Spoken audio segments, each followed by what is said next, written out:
Assalamualaikum warahmatullahi wabarakatuh. Selamat datang di channel Kang Uje. Dukung channel ini dengan cara like, komen, share dan subscribe, agar channel ini terus berkembang.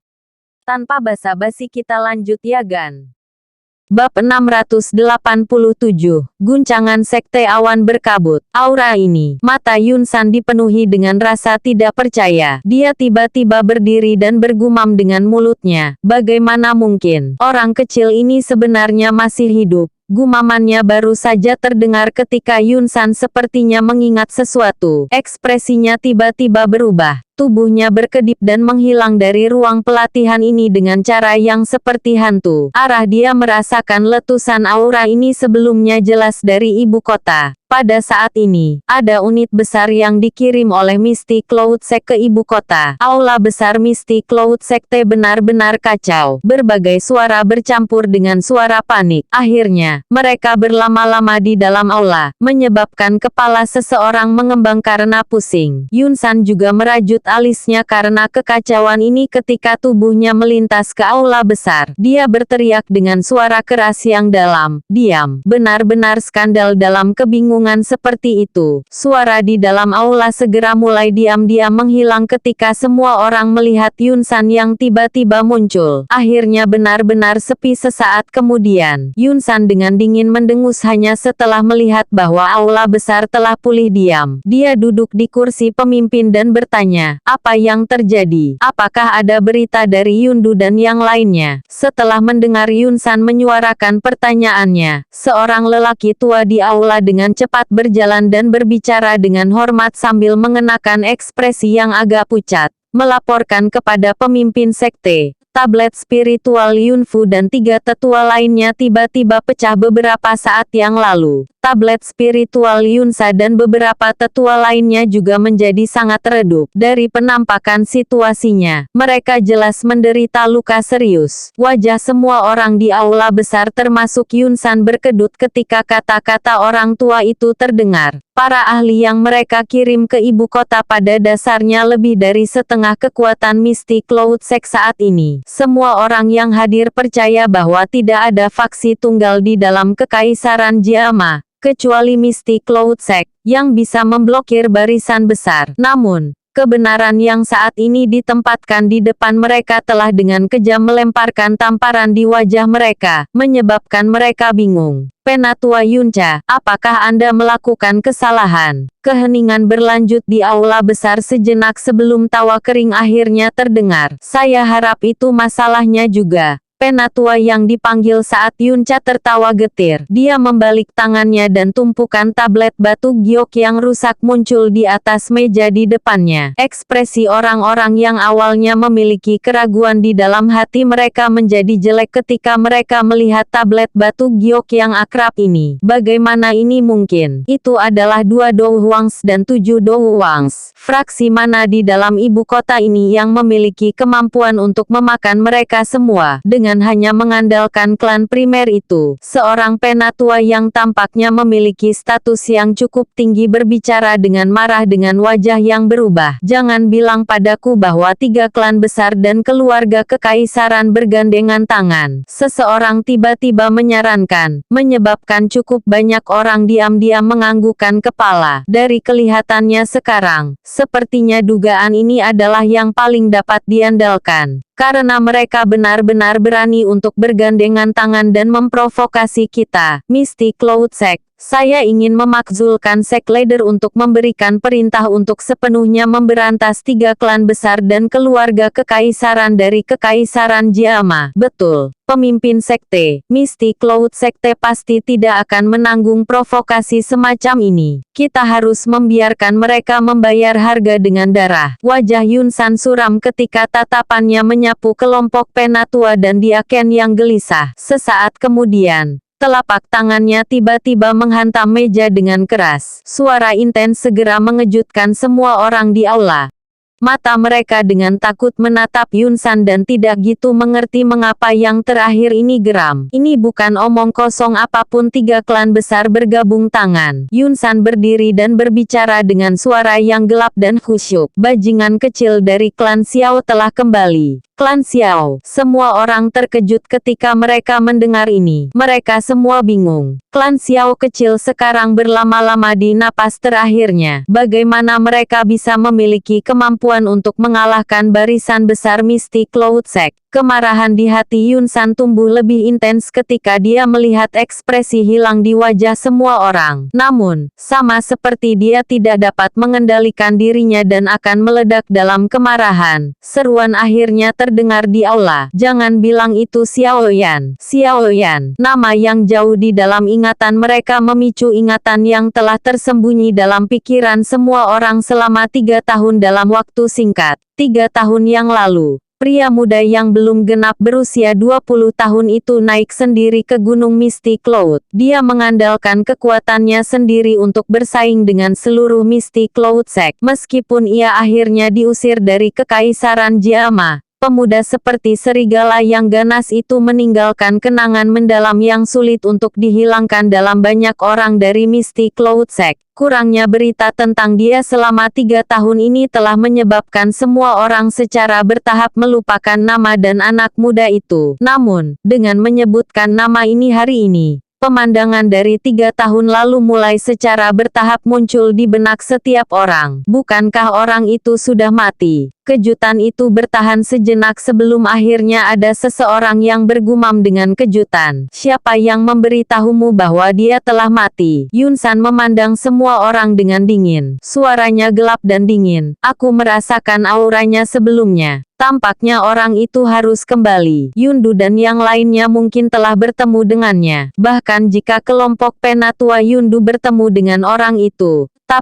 Tapi tidak mungkin bagi mereka untuk menderita kematian dan cedera seperti itu, kan? Tempat itu memiliki 2 Dou Huangs dan 7 Dou Huangs. Mereka tidak akan gitu cepat dikalahkan bahkan jika mereka bertemu 3 atau 4 elit Dou Huangs. Jangan katakan padaku bahwa Xiaoyan telah menembus kelas Douzong dalam waktu 3 tahun yang singkat ini. Seorang penatua tanpa sadar berbicara dengan ragu. Dia belum menyelesaikan kalimatnya ketika dia mulai mengejek kata-katanya sendiri. Meskipun dia mungkin tidak menembus kelas Douzong, dari aura sebelumnya, kemungkinan dia telah mencapai kelas Dou Huang. Yun San perlahan berbicara. Kelopak matanya tanpa sadar berkedut ketika dia berbicara sampai titik ini. Dou Huang, mengingat kekuatannya saat ini, dia secara alami sadar bahwa meskipun kekuatan bertarung Xiaoyan pada saat itu kuat, kekuatannya yang paling tinggi adalah Da Douxi atau Dou Ling. Namun, hanya setelah 3 tahun yang singkat, orang itu benar-benar mencapai kelas Dou Huang. Kecepatan ini memang menakutkan. Keributan segera melonjak di aula besar ketika suara Yun San terdengar. Bahkan penatua itu dari sebelumnya mengungkapkan wajah kusam. Maju ke kelas Dou Huang dalam 3 tahun singkat.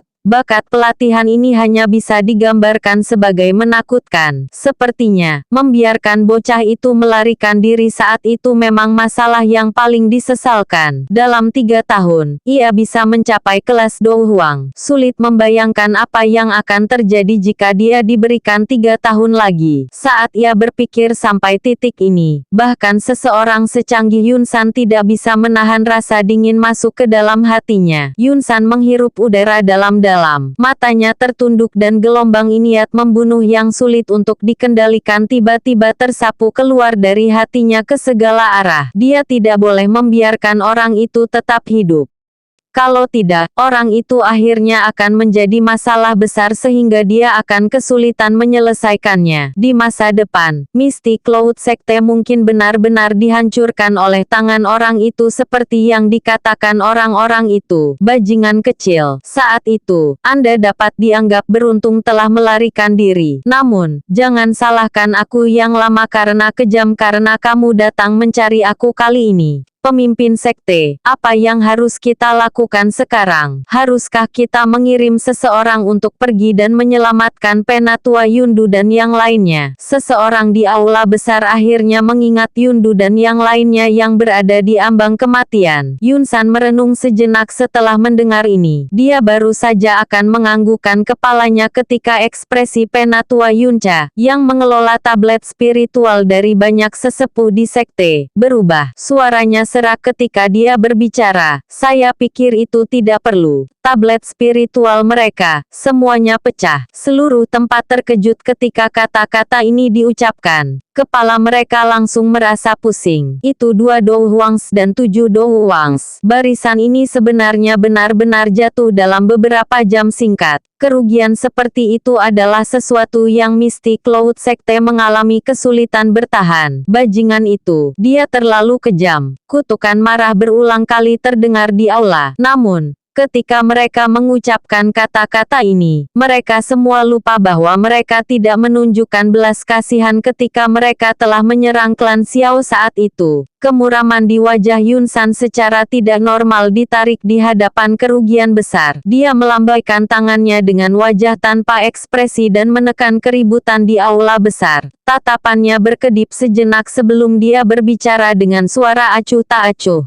Tidak ada lagi kebutuhan untuk mengirim siapapun ke ibu kota. Bajingan kecil itu akan datang mencari kita sendiri. Karena itu masalahnya. Kita akan diam-diam menunggu. Semua orang terkejut ketika mereka mendengar kata-kata ini dari Yun San. Meskipun ada keengganan di hati mereka, mereka tidak berani menentang keputusan Yun San. Karenanya, yang bisa mereka lakukan hanyalah merespons dengan hormat. Beritahu semua orang bahwa Misty Cloud Sect akan memasuki kondisi siaga tinggi mulai sekarang. Bunuh siapa saja yang naik gunung secara pribadi. Ya Pak, semua orang merasakan kedinginan di seluruh tubuh mereka ketika mereka mendengar niat membunuh dingin gelap dalam kata-kata Yun San saat mereka buru-buru merespons. Yun San segera melambaikan tangannya dan mereka semua dengan cepat menyerbu keluar dari aula besar. Ya Pak, aula sekali lagi benar-benar diam setelah semua orang pergi. Bagaimana? Saya baru saja mengatakan kepada Anda beberapa waktu sebelumnya bahwa Xiao Yan telah bertahan sangat baik dalam wilayah Black Corner. Sepertinya Sekte Awan Berkabut akan dihadapkan dengan cukup banyak masalah dengan kembalinya dia kali ini. Keheningan berlanjut untuk waktu yang lama sebelum sekelompok kabut hitam tiba-tiba dan anehnya muncul di bayang-bayang aula besar. Itu segera berlama-lama di aula besar sebagai tawa yang tidak biasa terdengar dari dalamnya. Wajah Yun San berkedut. Sebuah keganasan melintas di matanya ketika dia berbicara dengan cara yang padat. Dia hanyalah seorang bajingan kecil. Meskipun saat ini ia memiliki kekuatan Dou Huang, leluhurnya ini, lihat pangkat Dou Zong, masih dapat membunuhnya dengan mudah. Setelah saya menangkapnya, saya akan membiarkan dia merasakan perasaan yang lebih buruk daripada kematian. Aku tidak peduli tentang dendam di antara kalian berdua. Secara kebetulan, dia telah kembali. Dalam hal itu, sebagian besar anggota klan Xiao telah dikumpulkan. Itu juga menyelamatkan kita dari kesulitan untuk pergi ke Black Corner Region untuk mencarinya. Kabut hitam bergerak dan sekali lagi suara terdengar. Menurut informasi kami, Xiao Yan memiliki tubuh spiritual Yao Zunze di dalam tubuhnya. Kemungkinan dia telah meminjam bantuan roh Yao Chen untuk membunuh seorang ahli Dou Wang dengan kekuatan Dadousinya. Tinggalkan Yao Chen agar aku berurusan dengan waktu berikutnya. Yang perlu Anda lakukan hanyalah menangkap Xiao Yan. TL, Zunze istilah hormat untuk Dou Zun. Yun San mengangguk pelan. Ekspresi buas melonjak ke wajahnya saat dia berbicara seram. Tenang, aku akan melumpuhkan Douki bajingan kecil itu sebelum menyerahkannya padamu. Semoga. Namun, saya ingin mengingatkan Anda bahwa yang terbaik adalah tidak meremehkan lawan Anda. Kalau tidak, akhirmu pada saat itu mungkin sangat menyedihkan. Kabut hitam bergerak sedikit ketika tawa yang tidak biasa itu sekali lagi dipancarkan. Segera, anehnya dan perlahan-lahan menghilang dari dalam aula besar, meninggalkan senyum dingin dan wajah buas Yun San.